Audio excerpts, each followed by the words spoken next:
프랑스 점령을 기념하는 승리의 행진. 놀랍도록 빨리 성취한 승리와 재빠른 평화를 창조했다는 환상이 그를 이토록 존경하게 만든다. 하지만 그는 평화를 생각하지 않았다. 이미 권력의 절정에 도달했지만 최종적으로 야망을 성취하지는 않았다.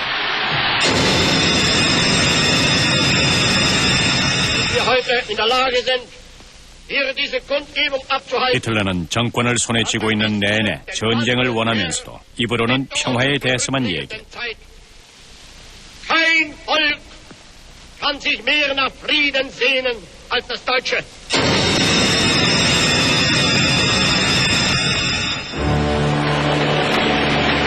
육지에서 히틀러의 공격 무기는 전격전의 수단인 전차였다. 그리고 하늘에서는 강력한 공군이었다.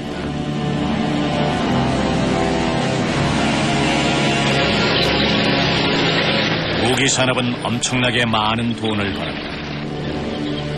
이 무기들은 외상으로 구입한 것들로서 오직 전쟁만이 파산을 막을 수 있었다. 히틀러는 두 가지 목표를 달성하기 위해 전쟁이 필요했다. 아직은 누구도 그 의미를 깨닫지 못했다.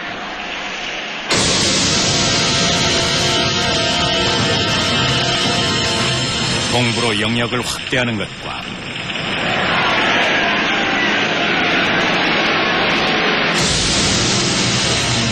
유럽 전역의 유태인을 전멸하는 것이었다.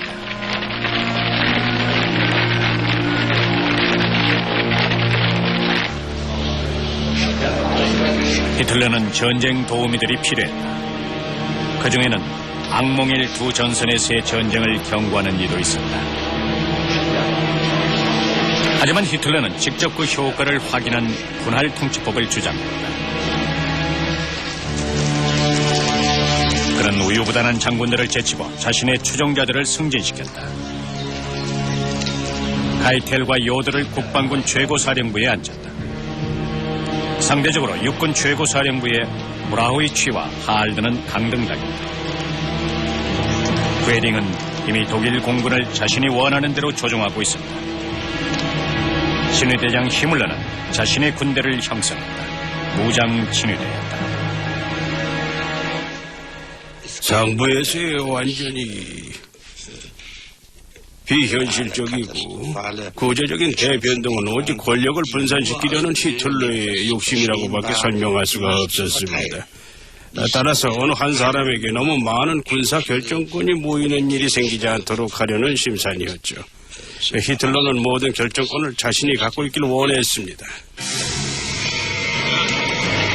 자신의 독재 권력을 바탕으로 전쟁 계획을 세웠다.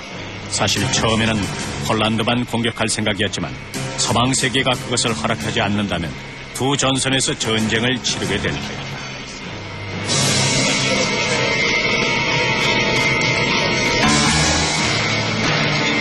과대망상으로 그는 자신과 제3제국의 힘을 과대평가했다.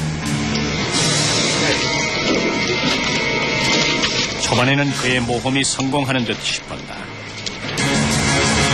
불구대천의 스탈린과 조약을 맺었다. 권력욕에 사로잡힌 두 독재자는 이데올로기를 제쳐들었다. 1939년 8월 리벤트롭과 몰로토프 두 교섭자는 전리품을 나누는 비양심적인 계획을 작성했다. 스탈린은 서방이 줄 수 없는 폴란드 영토 일부를 히틀러에게서 얻었다. 또 히틀러도 전쟁을 계속할 수 있었다. 물론 공격자들은 폴란드 공격에 대해 또 한 번 변명을 늘어놓았다. mit Polen in der gleichen Sprache zu reden, mit der Polen und der Polen.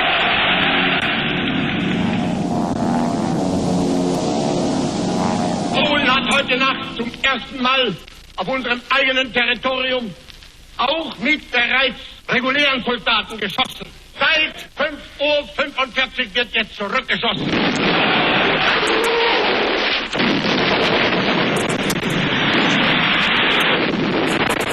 habe nun über 6 Jahre am Aufbau der deutschen Wehrmacht gearbeitet. Es sind in dieser Zeit über 90 Milliarden für den Aufbau dieser Wehrmacht angewendet worden. Das Vertrauen auf Sie ist unerschütterlich.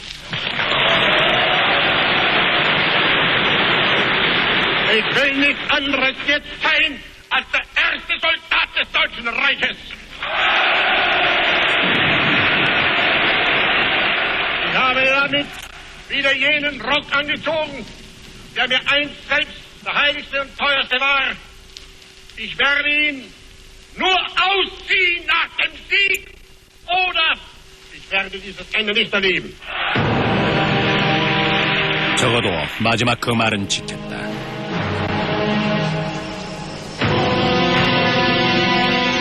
폴란드는 패배했다. 영국과 프랑스가 다음 전쟁 상대국이 됐다.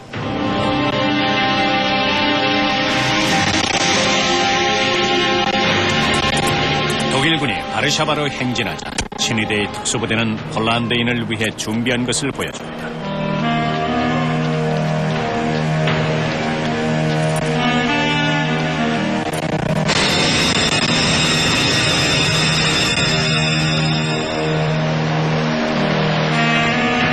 히물레의 친위대 소속 군대가 폴란드의 지식인을 뒤쫓는 동안 독일군은 바르샤바 거리에서 승리 행진을 하고 있었다. 이 시기에 히틀러는 군사행동 지휘권을 장군들에게 맡겼다. 장래에 그는 자신이 직접 사령관이 되기를 원했다. 히틀러는 아마추어 군인이라고 불릴 수 있는 모든 사람들 중에서 첫 번째였지 그 이상은 아닙니다. 그것도 1차 대전에서 겪은 경험에 의존하는 성향이 짙었어요. 그는 지능이 아주 뛰어났어요. 굉장한 지능을 갖고 있었죠. 하지만 분별력 없이 그 지능을 실전에 적용했어요. 히틀러는 만일 어떤 사람이 한 군인에게 자신의 이대에 오르기를 불어넣어서 완전히 빠지게 만든다면 그 군인은 모든 장애를 극복할 수 있다고 믿었습니다. 기술이나 무기의 난관까지도요. 군사작전이라는 관점에서 봤을 때 그가 가지고 있던 생각들은 부분적으로 틀리거나 나쁘지는 않았습니다. 하지만 그에게 부족했던 점이 있는데요. 그는 그 필요성도 느끼지 않았어요. 그에겐 감지력이 없었어요. 사건의 사실이나 상황이나 장애들이나 한계 같은 어디에나 존재하는 요소들에 대한 감지력이 부족했습니다. 지휘관은 장애물을 무시해버리고 말았다. 프랑스를 공격하기 위해서 만슈타인 장군이 고안한 위험한 작전을 선택했다. 그의 목표는 연합군을 벨기에 쪽으로 유인한 다음 기갑부대가 초음 공세로 뒤쪽에서 공격해 아르덴 공원 왼쪽을 관통하는 것입니다. 위험을 무릅쓰는 것은 자신을 천재라고 여기는 모험가에겐 필수였다.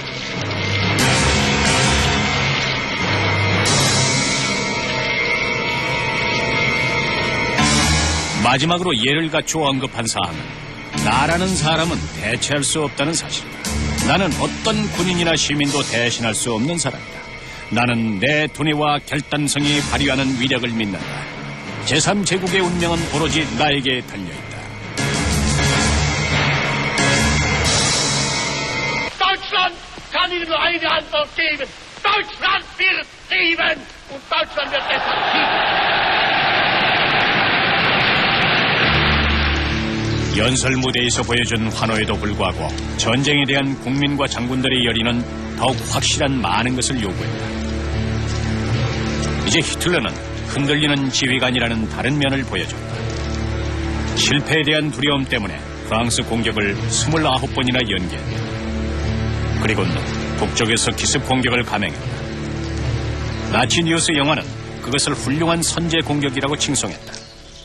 Die Gegner versuchen vielmehr, sich neue Aufmarschgebiete in Skandinavien zu schaffen.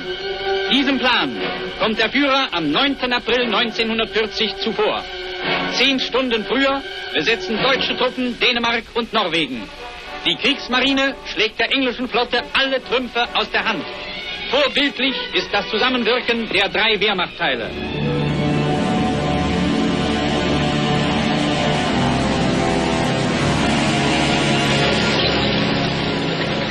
선전포고 없이 두 개 중립국가를 점령했다. 히틀러에게 국제법은 결코 장애가 아니었다. 다른 장군들이 여전히 만슈타인의 작전을 반대했기 때문에 직접 총괄적인 작전을 중재했다. 자신의 확고부동한 신념에도 불구하고 아마추어 전략가는 불안에서 벗어나지 못했다. 광결인 행동을 보여줌으로써 불안을 감추었다. 마침내 공격 날짜를 정한 것은 30번째 회의였다. 첫 번째 희생자는 중립국인 네덜란드, 벨기에, 룩셈부르크였다.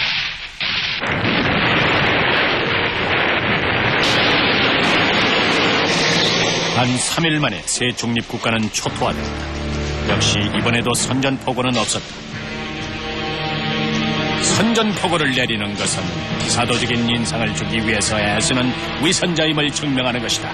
내 인생에서 선전포고하는 일은 절대 없을 것이다. 행동으로 보여주겠다.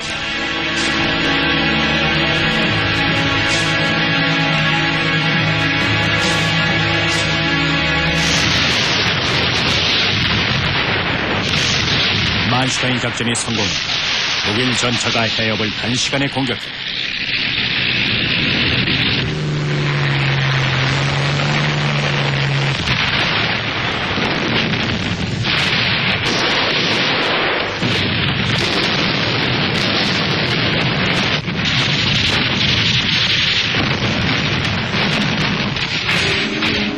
프랑스 군대는 승산이 없었다. 설상가상으로 영국의 원정군은 덩커크에서 포위됐다. 그 후 히틀러는 뜻밖의 결정을 내렸다. 전차가 덩커크까지 가지 말 것을 명령했다. 아군에게 시간을 주려는 것일까, 아니면 적군에게. 히틀러의 이런 결정은 훗날 실패에 상당한 영향을 미쳤다. 막상 독일군이 덩커크에 도착했을 때는 전쟁 물자만이 버려져 있었다. 영국군 전체가 해협을 건너 달아난 뒤였다.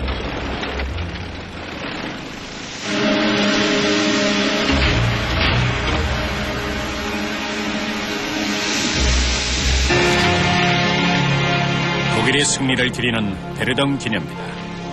프랑스는 패배했다. 1차 대전에서 거둔 2배로 값진 승리였다. 히틀러에게는 고루한 성향의 장군들에 대한 그의 통찰력이 승리한 것이기도 했다. 승리의 기분이 들던 히틀러는 파리에서 위대한 승리의 축전이라고 하기에는 너무나 소박한 군사 행진을 벌였다.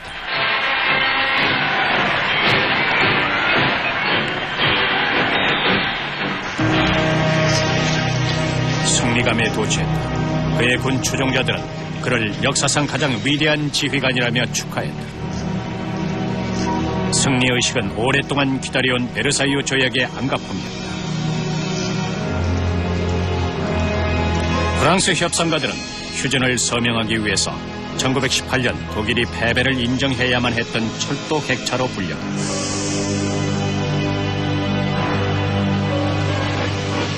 승리자들이 베를린으로 돌아왔다. 이때처럼 독일 국민들이 히틀러가 지나가는 걸 존경의 눈빛으로 본 적은 없었다. 이 세상에서 가장 위대해 보였어요. 정말 위대했죠. 단순히 온 국민이 그에게 갈채를 보냈기 때문이 아니라 저를 포함해서 모두가 그에게 넋이 빠져 있었어요. 게다가 그는 비단 저뿐만이 아니라 모든 사람이 그에게 반하게 만드는 그런 카리스마를 갖고 있었어요. 상대를 위압하는 힘을 갖고 있었죠. 전 전투에서 승리를 거두거나 적군의 도시를 함락한 뒤면 그의 위대함에 감복하곤 했습니다. 저에게 그는 한마디로 그는 신과 같았습니다. 히틀러를 더욱더 존경하게 되었어요. 그리고 그에게는 늘 이런 말이 붙어 다녔죠. 저기 저분이 히틀러야. 저분이 하는 건 뭐든지 다 오라. 진짜 천재적인 남자야.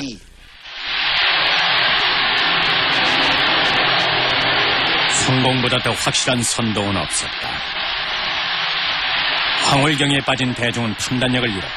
어린이들도 마찬가지다. 굉장한 열기였습니다. 당시 꼬마였던 제가 그를 보는 것은 특별한 경험이었어요.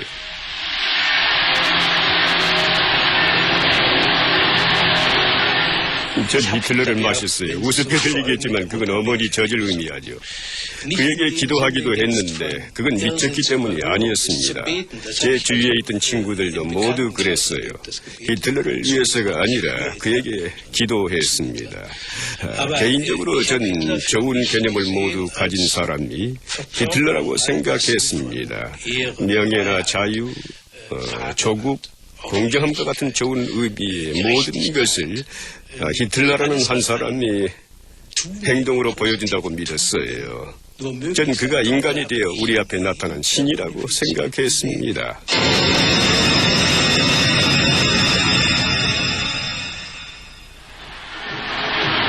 승리한 뒤에 히틀러는 주춤거리게 되었다.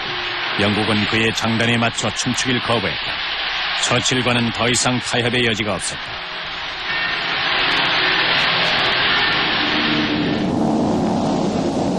고집스런 영국을 복종시킬 의도로 영국의 상공을 공격했지만 오히려 저항은 더욱 거세졌다.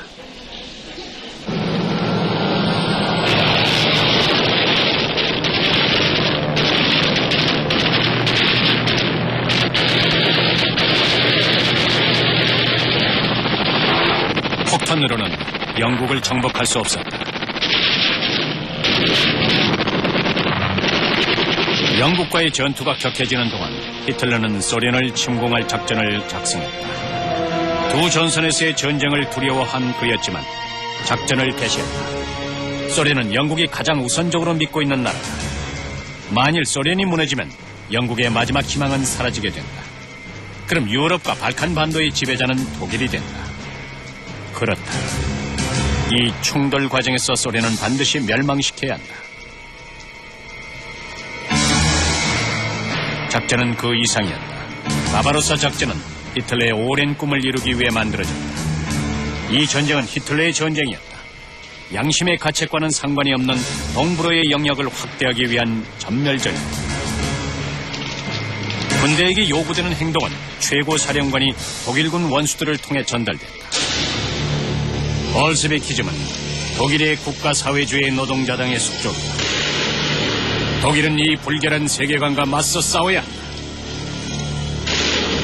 이 투쟁은 볼셰비키의 민중선동가와 방탕자, 파괴공작원, 유태인에 대해 잔인하고 효과적인 행동을 요구하며 활동적이고 수동적인 모든 저항을 뿌리 뽑아야 한다. 히틀러는 이를 수행하는 과정에서 법을 어긴다고 해서 기소되는 것은 아니라고 약속했다. 독일 국방군 소속 군인과 지원부 대원이 적의 민간인에게 행한 조치로 인해서 법에 의해 기소될 필요는 없다. 그 행위가 군사 범죄나 위반 사항에 저촉될 경우도 마찬가지다. 세게 쳐라, 잡아라, 죽여라. 이것이 괴물의 사전에 적힌 인용이다. 영토를 넓히는 것보다 더 중요한 것은 완전히 전멸시키는 것이다. 야만적인 아시아의 전투법을 창시한 자는 소련의 정치위원들이다. 따라서 그들에 대해 즉시 행동을 취해야 하며 가장 잔인해야 한다. 그러므로 전투나 저항 중에 그들을 포로로 잡는다면 원칙에 따라 그 자리에서 사살해야 한다.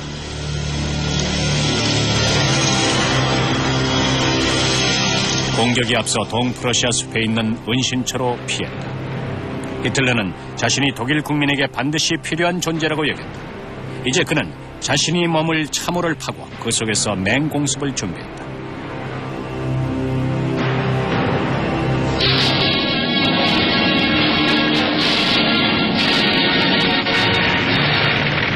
바바로사 작전은 시간을 다투는 도박과도 같았다. 승패는 겨울이 오기 전에 결정나야 했다.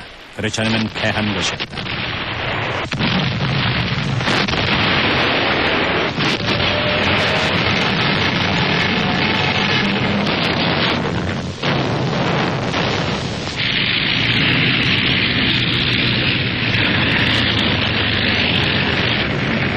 처음은 순조로웠다. 20일 후 벨로루시의 민스크에 친위대 깃발이 휘날렸다. 소련군 전사단이 포로로 잡혔다.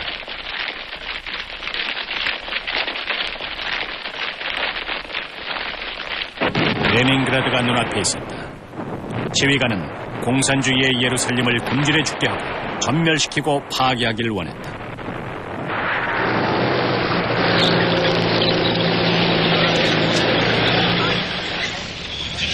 9월에는 독일 전차가 이미 키예프 밖에 와 있었다.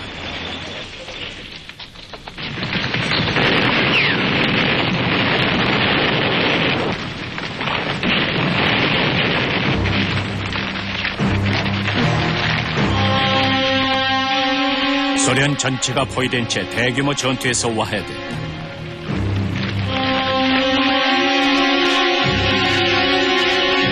히틀러의 군대는 여전히 자신들이 무적이라고 믿었다.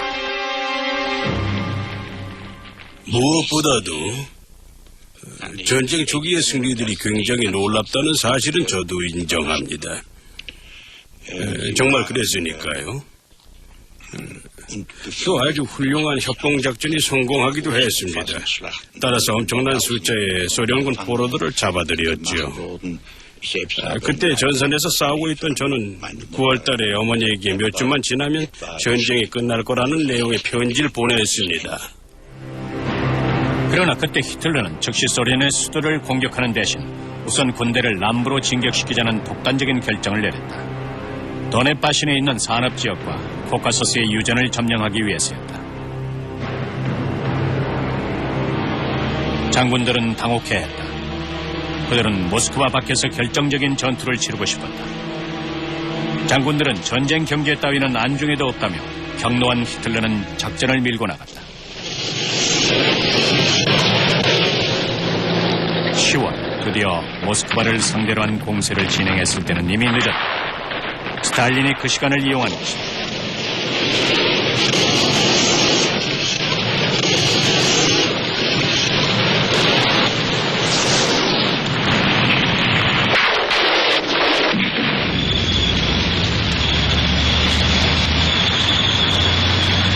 승리의 광채에 눈먼 지휘관은 비참한 현실에서 멀리 떨어진 곳에서 원하는 모든 것을 얻을 수 있다고 굳게 믿었다. 당시 소련은 10월 말에 겨울이 시작됐습니다. 며칠 사이에 갑자기 온도가 영하 25도 가까이로 떨어져 엄동설한이 됐죠. 군대는 월동 준비도 안 된 상태였습니다. 전 어머니에게 전쟁이 조금 더 길어질 것 같다고 편지를 보냈습니다.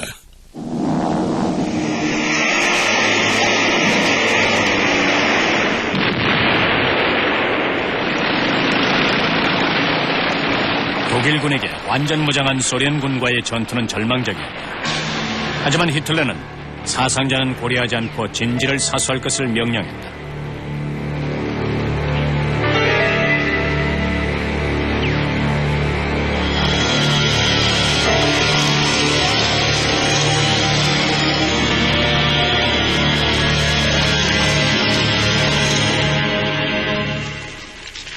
(12월에) 들어서 전선을 지키는 것이 가장 중요한 문제가 됐습니다. 군대가 후퇴할 때는 전선이 무너지지 않도록 견고하게 지키는 것이 아주 중요했죠.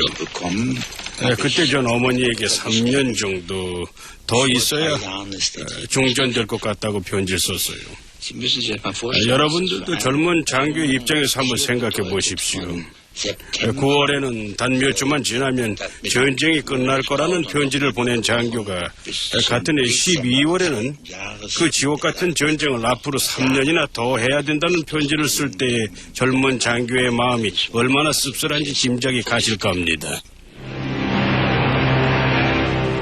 히틀러는 참호라는 비현실적인 세계 속에서 군대의 와해를 막기 위해 나름대로 내린 결론은 공격을 계속하는 것이었다. 전쟁에 대한 그의 모든 개념이 붕괴 위협을 받았음에도 부질없이 미국의 전쟁을 선포했다.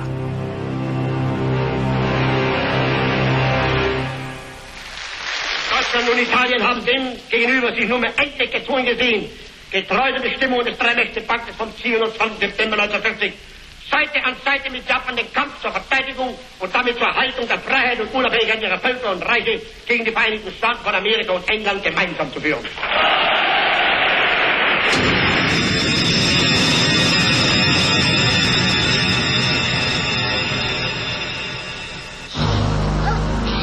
독일군은 히틀러를 위해 그와 함께 훨씬 더 확고한 결의를 갖고 싸워야 했다.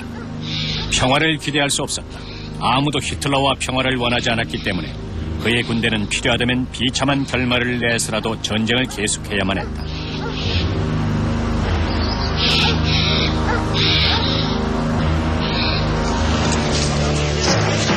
히틀러는 그의 장군들을 일수했다. 복종하지 않는 자는 무조건 해임시켰다. 무기력한 육군 원수 폰 브라우치를 파면하고 자신이 육군 총사령관으로 취임했다. 치욕적이지만 육군은 새로운 총사령관에게 충성을 바쳤다.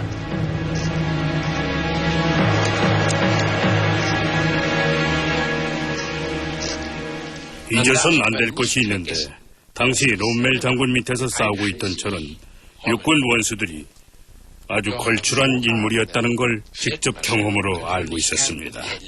그들은 우리를 뒤로 하고 히틀러에게 가는 길에 그에게 사실대로 보고하러 가는 길이라고 말했어요. 그리고 이틀 뒤에 다시 돌아와서는 히틀러에 대해 말했어요. 그는 믿을 수 없을 정도로 인상적인 분이셨네. 내 대신 모든 어지러운 상황을 해결해 주실 걸세. 독일군이 승리한다는 희망을 걸어도 좋아. 브레이도 24시간 안에 희망은 무산되고 말았어요. 하지만 사람들은 최면 상태에 빠진 것처럼 희망에 부풀어 있거나 또는 히틀러가 많은 사람들에게 심어준 것처럼 희망을 가졌습니다. 누구도 희망을 부정할 수가 없었습니다.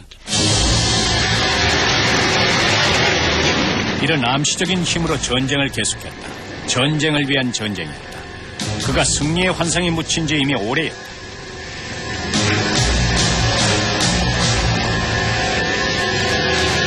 공개적으로는 자신 있어 보였다. 사적으로만 불안을 보여줬다. 비밀리에 녹음된 핀란드 원수 매너하임과의 대화에서 소련을 과소평가했음을 인정했다. Wenn mir jemand gesagt hätte, dass ein Staat mit 35.000 Tanks antreten kann, dann hätte ich gesagt, Sie sind wahnsinnig. 35.000 Panzer. Wir haben zurzeit über 34.000 Panzer vernichtet. Ich habe das vorher nicht geahnt. Hätte ich es geahnt, dann wäre mir noch schwer zu Herz gewesen. Aber einen Entschluss hätte ich dann erst recht gefasst. Denn es blieb ja gar keine andere Möglichkeit.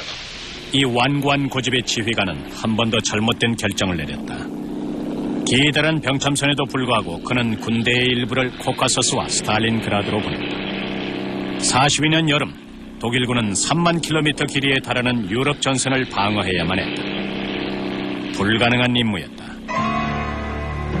히틀러는 전선의 형편에는 아랑곳하지 않았다. 소련의 수도를 공격하는 대신 적수의 이름을 포함하는 도시를 점령하려 했다. 승리를 대신하는 상징적인 승리였다.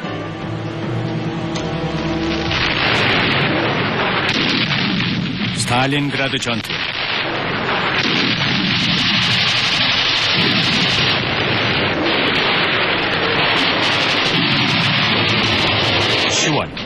제6군이 스탈린그라드를 거의 점령했다.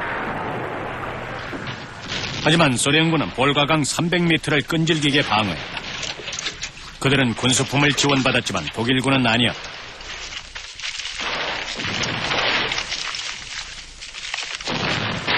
이 일이 지휘관으로서의 히틀러의 가장 큰 시행착오 중에 하나였습니다. 그 상황에서는 오만하던 히틀러 자신도 병참술에 대한 자신감을 상실하기에 충분했거든요.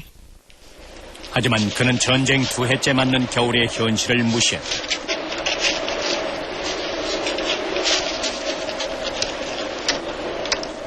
스탈린의 이름을 포함하는 스탈린그라드를 점령하겠다는 작전 목표와 그의 결심들은 점점 더 진실성이 없어지게 됐고 차츰차츰 현실에서 멀어지고 있었습니다.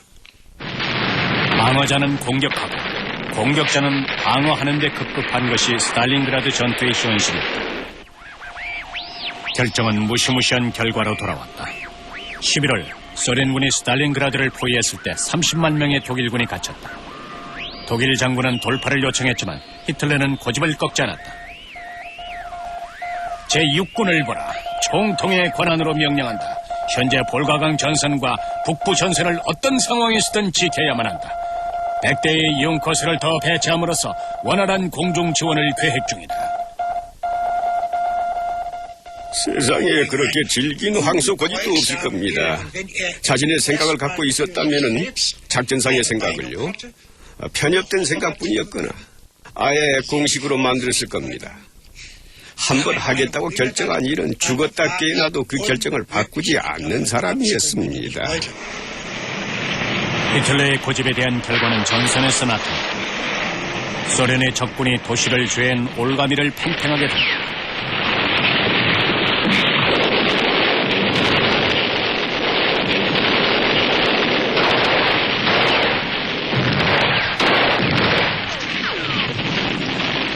스탈린그라드의 폐허 속에 버려진 독일 군인들에게 희망이라고는 없어. 우리에게 계속 그러더군요. 심지어 전단도 뿌렸습니다. 참아라, 총통께서 꺼내주실 거다. 그때 병사들은 절 포함해서 모두 총통이 우리를 꺼내줄 수 있을지 아니면 자신이 무슨 일을 저지르는지 알고나 있는지 궁금해했습니다. 장군은 절망에 빠져서 제대로 돌아가고 있는 건지도 몰랐어요. 의심스러운 게 당연했다. 자신의 목표만을 중요시 여기는 지휘관에게 인간의 생명은 무의미했다. Das Deutschland von einst hat 11:45 die Waffen niedergelegt. Ich habe grundsätzlich immer erst 5 Minuten nach 12 aufgehört.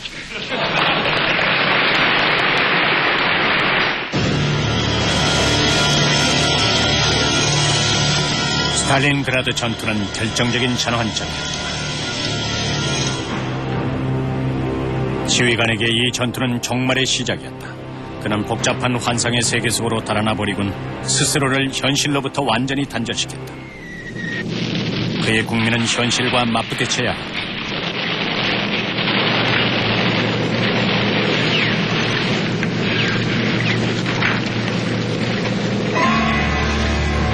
군사 지도라는 상상의 세계에 사는 히틀러에게 가장 중요한 문제는 종전을 연기시키는 것이었다. 그에게 친숙한 치료법은 새로운 전투였다. 역사상 최대 규모의 전차 부대인 50만 명에 달하는 제17기갑사단을 배치했다. 의미 없는 무력에 배치했다. 43년 여름 크루스크 전차 전투는 단 8일간 지속됐다. 결말이 나지 않은 채 끝났고 이렇게 히틀러는 마지막 카드를 써버렸다.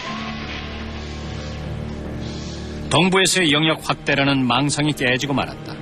그는 미치광이 같은 두 번째 생각에 더욱더 끈질기게 집착했다.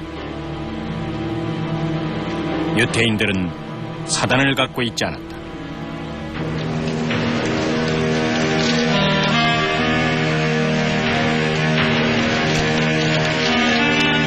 (1943년) 여름까지 집단 학살은 완벽하게 자행됐다. 아우스비츠로 가는 가축차다. 처형 집행인에 해당하는 공식 용어는 유태인 문제의 최종 해결책이었다. 그는 독일 국민에게도 나쁜 시각을 갖고 있었다. Dass nur aus einer Auslese die Stärkeren übrig bleiben. Und ich möchte es hier ruhig aussprechen. Wenn mein eigenes Volk an einer solchen Prüfung zerbrechen würde, könnte ich darüber dann keine Träne weinen. Es hätte nichts anderes verdient. Es würde sein eigenes Schicksal sein. 풍습을 받은 독일의 모습이 신이 복수라도 한 것 같다. 연합군 폭격기가 지지자든 반대자든 가리지 않고 폭탄을 떨어뜨린다.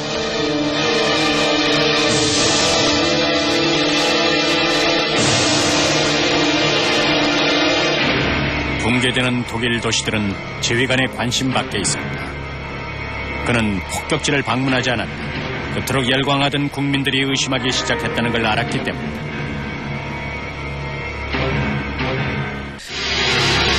그들이 관계한 사람에 대해 뼈아픈 자각이 있었지만 너무 늦었다.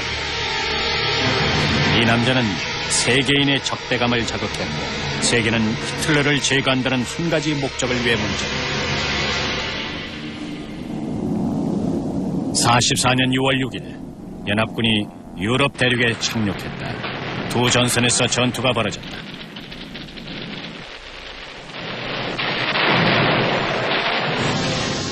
절망적인 상태에 이르자 독일 레지스탕트들이 행동을 취했다. 용기 있는 군 장교들이 독재자를 죽이고 조국을 구하자는 음모를 꾸몄다. 그들은 생각으로 그쳤던 많은 일들을 수행했다. 우린 저녁마다 모여서 몇 시간씩 앉아 있었습니다. 장기 식당에서 맥주 한 잔씩 마시면서 이런 질문에 대해 토론을 벌였어요. 당장 할 일은 뭐지? 히틀러를 물러나게 할 수 있을까? 새 동부전선 사령관을 임명할 수 있을까? 꼭 히틀러를 법정에 세워야 할까? 해결책을 모색하던 도중 많은 장교들이 군인으로서의 복종과 도덕적인 책임감 사이에서 갈등했다. 그는 독일군의 총사령관인 동시에 육군의 총사령관이었어요. 명령을 내리는 위치에 있었죠. 이건 세계 모든 나라의 군대도 마찬가지일 겁니다. 안 그래요? 네? 하지만 우린 그를 죽여야 했어요. 히틀러 암살 시도는 성과를 거두지 못했다. 히틀러는 살아났다.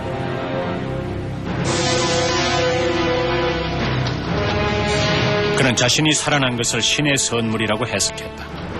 그에게는 아무 일도 일어나지 않을 것이라고 행복에 젖어 추측후 파트너에게 말했다. 그러나 현실은 그 말이 자기 기만임을 증명했다. 전에는 히틀러를 자세히 본 적이 없었죠. 1944년 7월 23일에 처음으로 그를 보았을 때 전 그만 소름이 끼치고 말았어요. 제 앞에 만신창이가 된 사람이 한 명 서 있었습니다. 등은 구부정하고 한쪽 다리는 질질 끌고 있었어요. 흔들리는 왼쪽 손만 내밀 수 있었는데 왜냐면 암살 폭파 사건이 일어났을 때 오른손을 다치는 바람에 잘 쓸 수가 없었기 때문이었죠. 눈에서는 다른 사람을 마법에 걸 정도의 광채가 나지 않았어요. 몸이 건조한 눈이었죠. 그리고 제 앞에는 녹초가 된 한 남자가 서 있었어요. 전 이 남자가 우리 모두가 늘 역동적인 모습으로 상상해오던 총통이라는 게 도저히 믿어지지가 않았습니다. Die Bataillone des Volkssturms sind zum Einsatz bereit. Was Sie über das Handwerk des Kriegers wissen müssen, bringen die meisten aus dem Ersten Weltkrieg mit. 마지막 예비 병력. 나이든 남자들은 다시 한번 위험을 무릅써야 했다. 또 청소년들은 영웅심을 발휘해야만 했다. 히틀러 청소년단이었던 우리들은 모두 영웅이 되고 싶은 마음이 간절했습니다. 또 독일을 구하는 데 기여하고 싶었죠.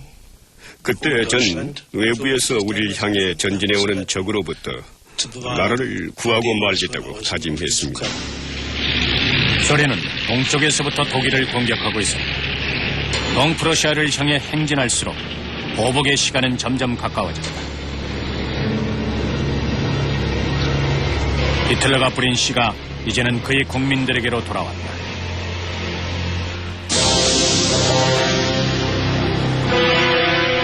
전쟁이 터진 상태에서 이번에는 독일과도 전쟁을 벌였다. 그는 서방 세계의 희망을 빼앗아 최소한 빨리 결말을 내고 싶었다. 그래서 구하는 것이 괴상한 작전이었다.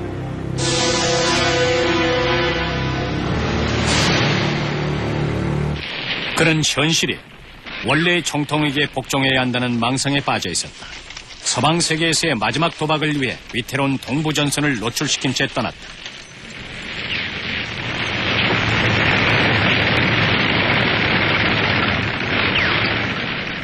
그때 전 프랑스를 치기 위해서 아르덴 구원을 공격한 일이 아주 바보스러웠을 뿐만 아니라 터무니없는 일이었다는 걸 통감했습니다.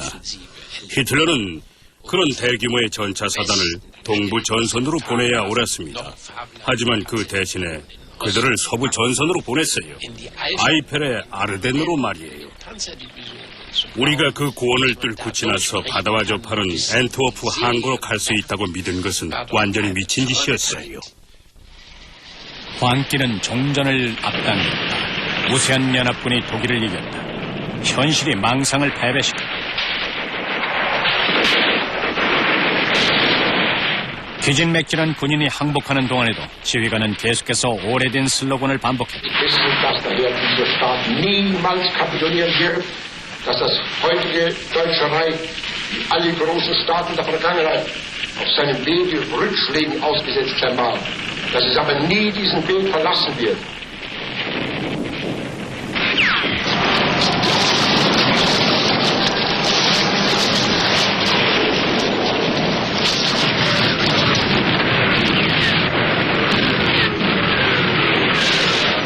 소련은 동부전선에 일격을 가하는 것으로 응답했다.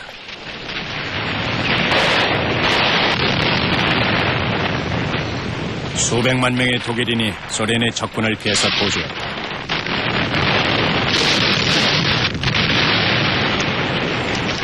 꽁꽁 언 길을 걸었고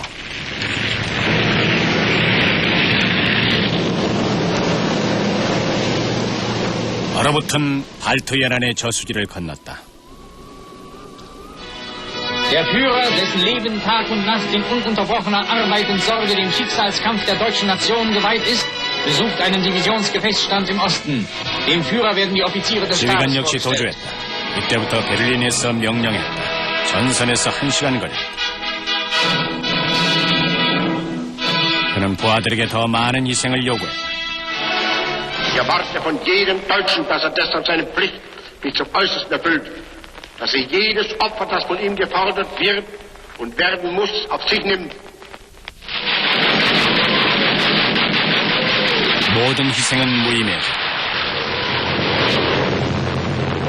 우세한 병력을 갖춘 소련의 적군은 독일 수도에 폭탄을 떨어뜨렸다.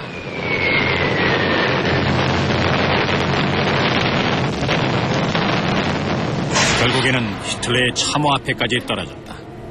최후를 맞은 지휘관에게 남은 일은 무조건 파괴였다.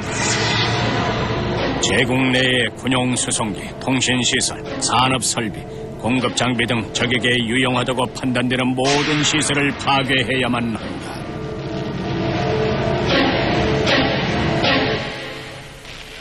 너무 늦게 전달됐다.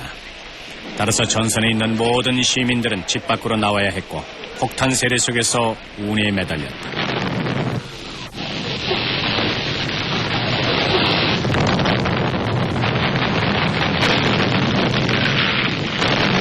베를린 거리의 이 사람들은 한때 히틀러에게 갈채를 보냈다. 그러나 그는 이들을 배반했다. 하지만 그들을 몰살시킬 수 없었다.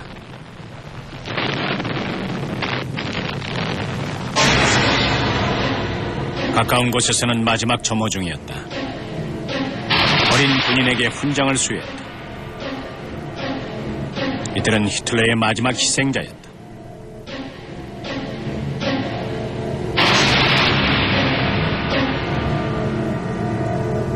그를 믿도록 길러진 소년들은 이제 그를 위해 죽어야 했다.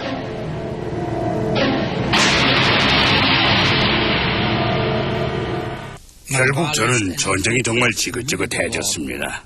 그때까지 살아있는 것도 천만 다행이었죠. 하루빨리 전쟁이 끝나기만을 바랬어요. 하지만 전쟁이 끝나려면 전쟁을 일으킨 장본인인 히틀러가 죽어야만 했습니다.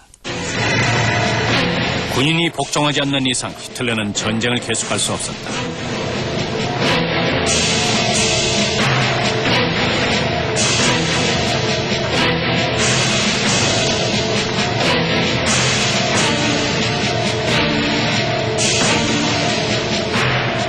장군들은 유감스럽게도 패배했다. 일반 군인들은 2번이나 속았다. 사기꾼이다 거짓말쟁이지요. 보통이 아니라 천재적인 사기꾼이었어요. 제 기억으로는 종전을 앞둔 바로 몇 주 동안 있었던 일인 것 같아요. 히틀러는 정신적으로 상당히 이상이 있었어요. 독일 국민과 자신이 완전히 하나라는 자아일체의식에 빠져서 살 정도로 아주 심각했습니다. 히틀러는 자신이 죽고 자신의 이데올로기가 최후를 맞이하고 나면 독일 국민들도 살아날 가망이 없다고 주관적인 확신에 가득 차 있었어요. 이번에도 그의 판단은 틀렸다. 국민들은 벙커에서 죽음을 선택한 히틀러에게 관심을 두지 않았다. 제3제국은 그와 함께 멸망했다.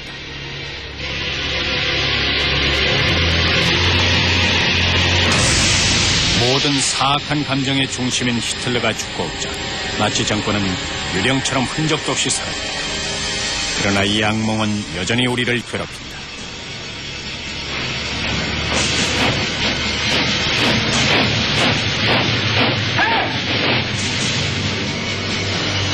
이 2차 대전 동안 피눈물을 흘리며 죽어간 인구수는 스탈린그라드에서 브레스트까지, 다카우에서 아우스비츠 수용소까지 총 4천만 명.